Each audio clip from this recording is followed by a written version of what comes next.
En esta oportunidad explicaremos sobre el plomo. Mi grupo está formado por José Romero, Delgado Omar y mi persona Cueste.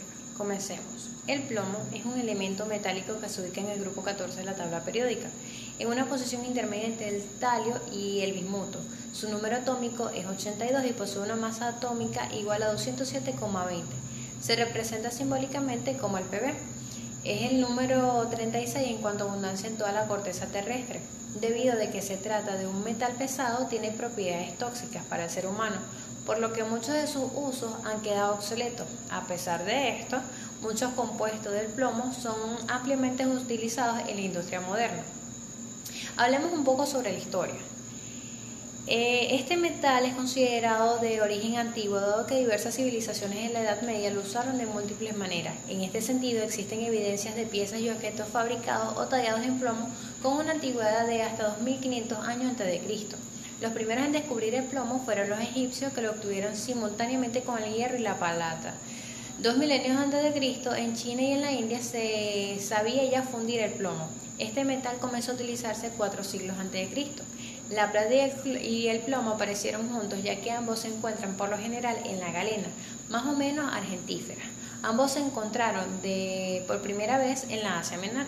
Tenemos el método de la copelación, que se dio de 3000 a 2500 años antes de Cristo, que no solo permitía la extracción de la plata de gran pureza, sino que gracias a ella se difundió el uso del plomo.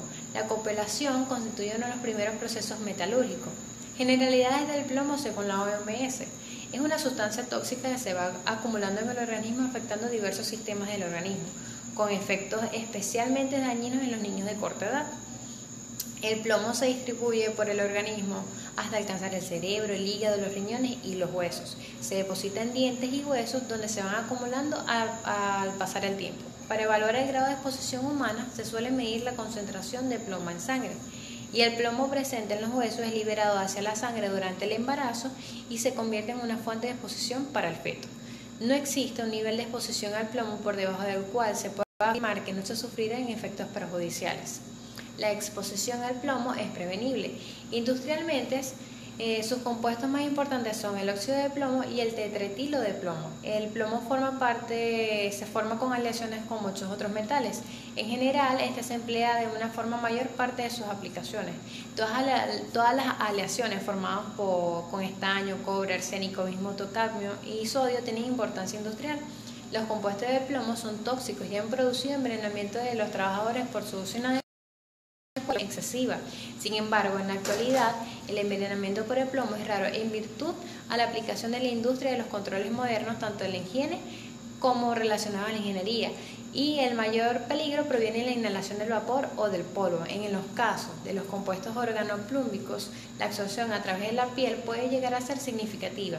Las comidas como frutas, vegetales, carnes, granos, mariscos, refrescos y vinos pueden contener pequeñas cantidades de plomo, y en el humo de los cigarrillos también se contienen pequeñas cantidades. Hablemos sobre las propiedades físico-químicas. Tenemos las propiedades físicas, que es un elemento de color gris azulado brillante en una superficie reciente, muy blando, tan blando que se puede rayar con la uña y muy maleable, y es el menos tenaz de todos los metales.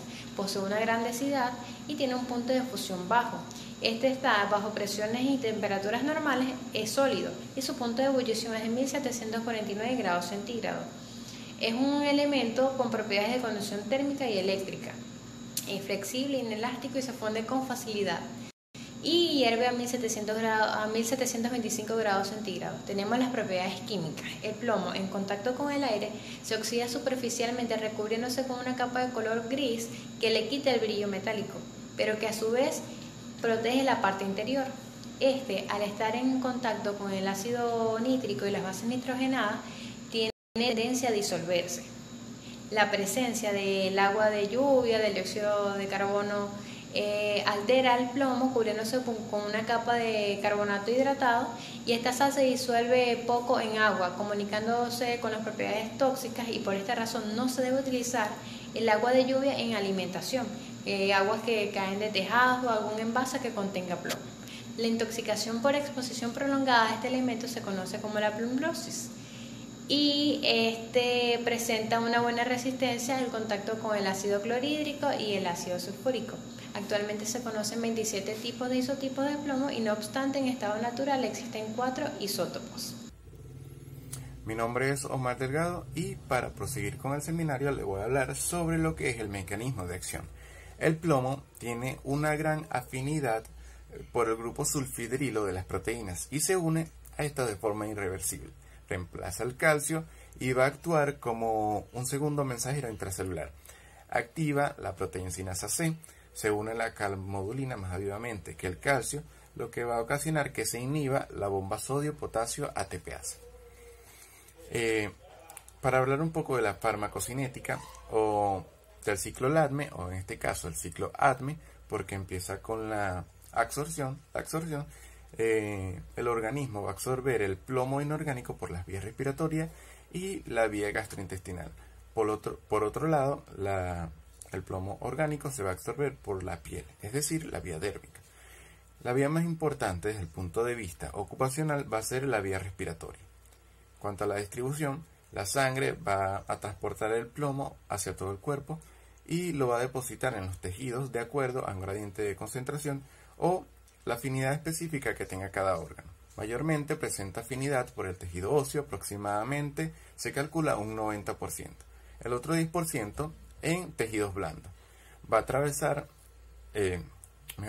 atraviesa la barrera placentaria y se considera que la distribución corporal en el feto es similar a la del adulto. También atraviesa la barrera hematoencefálica. El metabolismo. El organismo metaboliza el fosfato plumboso en fosfato plúmbico. Este fosfato plúmbico es 100 veces menos soluble, por lo tanto es atóxico. Este se va a depositar en los distintos órganos como hígado, pulmón, encéfalo y la porción cortical de los huesos largos. En cuanto a la excreción, el plomo es excretado del organismo por diferentes vías, pero solo la vía renal y la vía gastrointestinal son de importancia en la toxicología, con predominancia en la vía renal, que tiene más importancia debido a que se hace la filtración glomerular. Por otro lado, estaré hablando acerca de los signos y síntomas en intoxicación aguda y crónica por plomo en niños, recién nacidos y adultos. En primer lugar, los síntomas por intoxicación aguda por plomo en niños. Es importante resaltar que la intoxicación aguda por plomo es también conocida con el término de saturnismo y puede llegar a desencadenar ciertos signos y síntomas, los cuales son variados y afectan a diversos órganos corporales. En niños, una exposición a niveles bajos de plomo puede afectar su desarrollo mental y disminuir su coeficiente intelectual. También desarrollar problemas de comportamiento. Los síntomas más habituales son irritabilidad, comportamiento agresivo, disminución del apetito, pérdida de peso, sensación de falta de energía o sueño insuficiente, dolores de cabeza, síntomas digestivos como lo son los vómitos, el dolor abdominal, heces negras y estreñimiento. Sabor metálico, punteado en la retina, coloración oscura en el margen de las encías, lo que es conocido como ribete de Burton. Presentan anemia, alteración en los riñones, hipertensión arterial, alteración del desarrollo psicomotor infantil, neuropatía periférica, ya sea el pie o manos caídas. Puede haber pérdida auditiva, convulsiones y síndrome de pica o geofagia, lo que se conoce como comer cosas que no son alimentos. En los recién nacidos también, cuando los recién nacidos antes de nacer son expuestos al plomo, pueden experimentar ciertas situaciones como por ejemplo nacer prematuramente, nacer bajo de peso o retraso en el crecimiento. Por otro lado, en los adultos, si bien el riesgo principal ocurre en los niños, la intoxicación por plomo también es peligrosa para los adultos y presentan también varios signos y síntomas. Estos pueden incluir hipertensión arterial, dolor articular o muscular, dificultades con la memoria o la concentración, dolores de cabeza y abdominal, trastornos del estado de ánimo, reducción del conteo de espermatozoides y espermatozoides anormales en el caso de los hombres. En el caso de las mujeres, embarazadas mayormente, abortos espontáneos, muerte fetal intraútero o nacimiento prematuro. Ok, estos fueron los signos y síntomas por intoxicación aguda.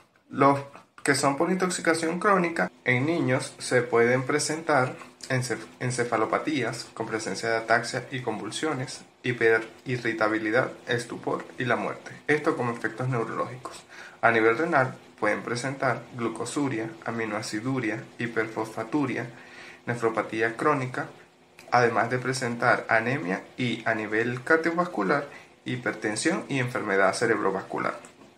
En adultos se presentan los mismos signos y síntomas que en los niños, con la diferencia que en el hombre adulto habrá un aumento en la proporción de espermatozoides anormales y una disminución tanto en la concentración, la cuenta total y la motilidad espermática. Con referencia a la mujer adulta, en casos de mujeres embarazadas, se presentarán recién nacidos con bajo peso y anomalías congénitas para el feto, como por ejemplo testículos no descendidos, o también conocido como criptorquidia, y complicaciones de la piel. Por otro lado, tenemos lo que es el tratamiento para la intoxicación aguda y crónica por plomo. La intoxicación aguda por plomo o sus sales es muy poco frecuente y se corresponde con una dosis potencialmente mortal mayor o igual a 0,5 gramos. Debe ser tratada con carbón activado o lavado gástrico dentro de la primera hora de la ingestión del metal. Implica también terapia de apoyo que incluye fluidoterapia apropiada por vía intravenosa. Se debe vigilar la función renal y hepática, además de controlar las convulsiones.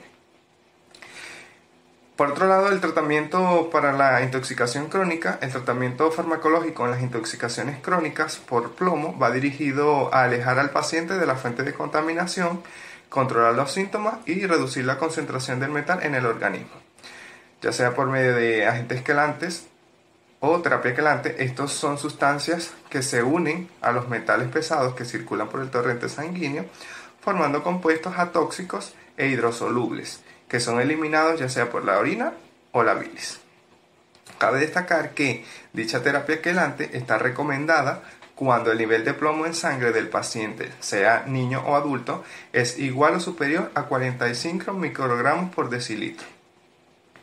A niveles menores se sugiere la intervención ambiental agresiva para identificar las fuentes de exposición y corregir las deficiencias nutricionales si las hubiere. En la práctica clínica hay 4 medicamentos que son utilizados para la desintoxicación y son el edetato cálcico disódico o EDTA, el cual puede ser administrado tanto por vía intravenosa como intramuscular, el dimercaprol administrado por vía intramuscular, la penicilamina por vía oral y el succimer por vía oral. Muchas gracias.